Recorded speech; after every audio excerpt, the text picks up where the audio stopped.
मंगनी हुई थी आपकी इस इंसिडेंट से पहले, जब आपके साथ ये हुआ, ये हादसा पेश आया, फिर मंगनी आपकी ख़त्म हो गई, राइट? जी। तो कितना दिल दुखा, और वो प्लीज़ बताइए, क्या फैमिली में हुई थी, आउट ऑफ फैमिली थी, लव मैरिज होने वाली थी, क्या था वो, प्लीज़ बताइए। It was out of family, sort of love जैसे कह सकते हैं, लव प्लस अरेंज्ड। अफसोस नहीं हुआ, शुक्र अल्लाह का था कि it was blessing in disguise for me कि जो लंबे सफ़र में आपके साथी नहीं होते तो बेहतर यह है कि शुरू में ही बिछड़ जाएं आपसे। बिछड़ जाएं, वाह वाह।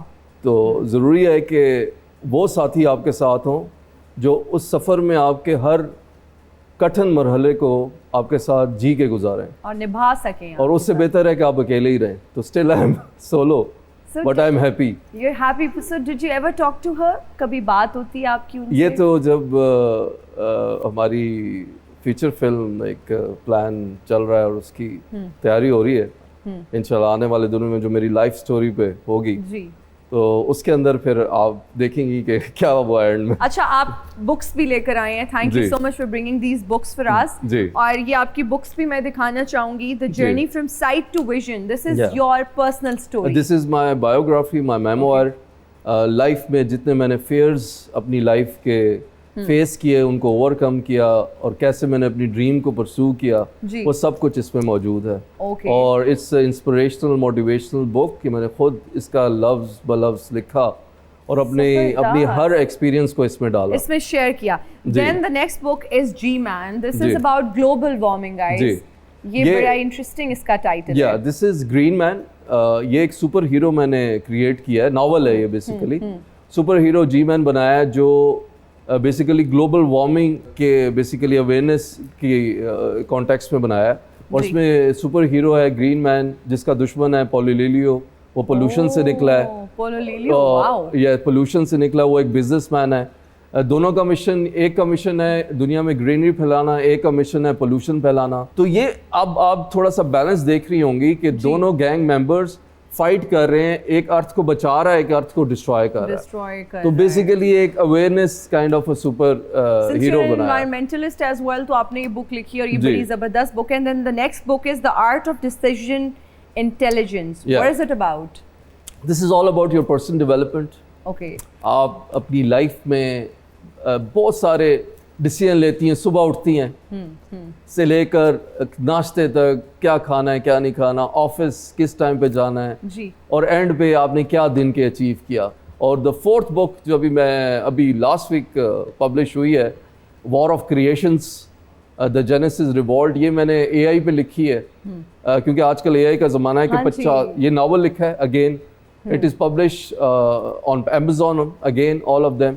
इसमें लिखा है कि 50 साल बाद जब आप होंगी यहाँ पे या नहीं होंगे या हम नहीं होंगे, जो ह्यूमन स्लेव्स होंगे और उनको टेक ओवर कर लेगी एआई, और एआई की 2 पावर्स होंगी और उसको रिवॉल्ट कहाँ से मिलेगा? वो मज़े की बात है एशियन कंट्री से रिजिलियंस मिलेगी और अफ्रीकन से, और उस एशिया में पाकिस्तान शामिल है। वाह वाह हुमैरा जी, ज़बरदस्त आवाज़। और आप लोग जिस दौर से हैं वो गोल्डन एरा भी उसको कहा जाता है म्यूज़िक का। आप समझती हैं कि आजकल ऐसे सिंगर्स मौजूद हैं जिनके पास ऐसी सलाहियत है कि वो म्यूज़िक इंडस्ट्री को रिवाइव कर सकें? अभी तक तो मुझे ऐसा कोई नज़र नहीं आया कि जो म्यूज़िक इंडस्ट्री को रिवाइव कर सके। बस ठीक है, लोग आ रहे हैं, हिट हो रहे हैं, फिर जा रहे हैं, बस यही सब कुछ हो रहा है। क्योंकि जो लेजेंड आप देखें जिन्होंने मेहनतें की हैं उन्हीं का ही नाम है और उन्हीं का ही रहेगा। आगे कोई भी बंदा जो है वो ऐसा मुझे तो कोई अभी तक नज़र नहीं आया। हुमैरा जी और शहबाज साहब, आप दोनों में एक सिमिलैरिटी है। आप फौजी रहे हैं, आप सिंगर हैं, लेकिन दोनों को रियाजत करनी पड़ती है बगैर किसी इवेंट के। इवेंट है या नहीं है? अब ये दोनों फ़र्क खुद ही बताएं कि क्या फ़र्क है। शहबाज साहब आप बताइए पहले कि आपकी रियाजत में क्या फ़र्क है, किस तरह से आप रियाजत करते रहे हैं, फिर हुमैरा जी से जानेंगे। रियाजत in the context of my own profession की आप बात करें, प्लीज़। देखिए, मैं एक चीज़ मैंने जो पिछले पास एक्सपीरियंस में सीखी जी, मैंने पिछले जो अपने जितने भी मेरा 13 साल का प्रोफेशन है as a motivation speaker, as a social activist जी, और as a disability right advocate, कि आपने जो बात करनी है अपने दिल से करनी है। देखिए, जो बात दिल से होती है वो कनेक्ट होती है। जब कनेक्ट होती है तो अगला बंदा उसको एक्सेप्ट करता है, उसको इंडोर्स करता है, तो उसके लिए आपको प्रैक्टिस की जरूरत नहीं होती, क्योंकि जो बात दिल से आती है वो प्योर होती है, उसका प्योरिटी लेवल ज्यादा होता है जी। और अगले आजकल माशाल्लाह is so much everybody so intelligent, जैसे जनरेशन जेन जी की बात करूं मैं, जेन अल्फा की बात करूं और सारे जितनी जनरेशन कि दे अंडरस्टैंड कि what is pure and what is not pure. So for that अब मैं 3-3 घंटे भी अगर मैं कहीं सेशन में जाता हूँ तो मुझे पता होता है कि आज मैंने इनको कुछ दे के जाना है और this is the biggest contribution I can give in only these 3 hours. So this is important for every human being. बिल्कुल आप चाहे आर्टिस्ट हैं, आप सिंगर हैं, एवरी प्रोफेशन। अच्छा, हकीकत में जो मैं समझती हूँ एक मोटिवेशनल स्पीकर, आप सही मोटिवेशनल स्पीकर हैं कि बीनाई से आप महरूम हो के लोगों को बसीरत देते हैं, इसीलिए आपकी बातों में तासीर भी है, लोग आपको सुनते हैं और लोग आपकी बातों पर फिर अमल भी करते हैं जी। तो ये बहुत बड़ी एक अचीवमेंट है इट्सेल्फ। एग्जैक्टली, ये देखें, ये आपके अंदर जब आपसे अल्लाह एक नेमत लेता है तो ये हम सुनते थे बातें किताबों में, हाँ जी, कि यार अल्लाह एक दरवाजा बंद होगा तो 100 दरवाजे खोल देते हैं। आई am the practical example of that. अब अंधेरे से दोस्ती करना आसान नहीं था, ये हौसला मुझे किसने दिया? ये उस ज़ात पाक ने दिया है जो अभी हम तीनों को देख रही है यहाँ। तो I think we need to understand this point, this is reality, this is not a story. और ये हर इंसान पे एप्लीकेबल है। हम अल्लाह ताला ने कहा है कि मैंने निशानियां छोड़ी हैं, मैं उन निशानियों में से एक हूँ, आपके सामने हूँ, बिल्कुल ठीक है। जब मैं ब्लाइंड हुआ तो मैं पायलट था उस वक्त जी जी। तो do you think it is easy कि वहां तक उस बुलंदियों से उस अंधेरे में जाना और उस अंधेरे से फिर वापस निकलना? सो ये चीज अल्लाह ने दुनिया को एग्जाम्पल देनी थी मेरे थ्रू, तो उसने पिक एंड चूज करना होता है, द चोजन वन।